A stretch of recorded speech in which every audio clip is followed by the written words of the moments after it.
وہ تمام نوجوان جو سمجھتے ہیں کہ ہم سوچتے ہیں، ارادہ کرتے ہیں، ہمارا ارادہ تکمیل پہ نہیں پہنچتا، درمیان میں ٹوٹ جاتا ہے، کام شروع کرتے ہیں، کام چھوٹ جاتا ہے، ان کو چاہیے کہ وہ روزے کا اہتمام کرنا شروع کر دیں۔ اور ہم نے اپنے اداروں میں، اپنے اکابرین میں، اپنے بہت سارے ساتھیوں میں دیکھا جو پیر کے دن کا روزے کا اہتمام کرتے ہیں، جو جمعرات کے روزے کا اہتمام کرتے ہیں، ایام بیض کے روزوں کا اہتمام کرتے ہیں، ان کے روحانی جسمانی مسائل بہت حد تک کنٹرول رہتے ہیں۔ اب چونکہ رمضان مبارک کا مہینہ یہ ہمارے لیے بہت ہی اہمیت کا حامل ہے، اور ہم بڑے شوق جذبے کے ساتھ، کسی کا تعلق کسی بھی تقوی کی کیفیت سے ہو، وہ بڑے شوق کے ساتھ اس مہینے کا استقبال کرتا ہے، اس کو قبول کرتا ہے۔ لیکن ہم چونکہ ذہنی طور پر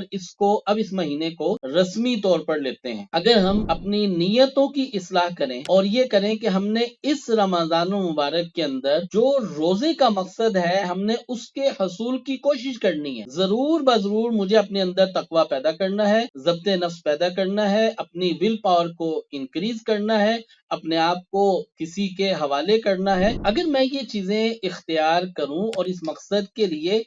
جستجو کروں تو یہ رمضان مبارک اس میں ماحول بھی ہے۔ اس رمضان مبارک کے اندر ہمیں خود بخود جو ہے وہ تحریک بھی ملتی ہے، جذبہ بھی ملتا ہے، ہر طرف ماحول ہوتا ہے، مساجد میں ماحول ہوتا ہے۔ ان چیزوں کی بنیاد کے اوپر انسان اپنی زندگی کے اندر بہت بڑی تبدیلی لا سکتا ہے۔ سوشل میڈیا پر سب سے قدیم اور سب سے ریلائبل برانڈ درس قرآن .com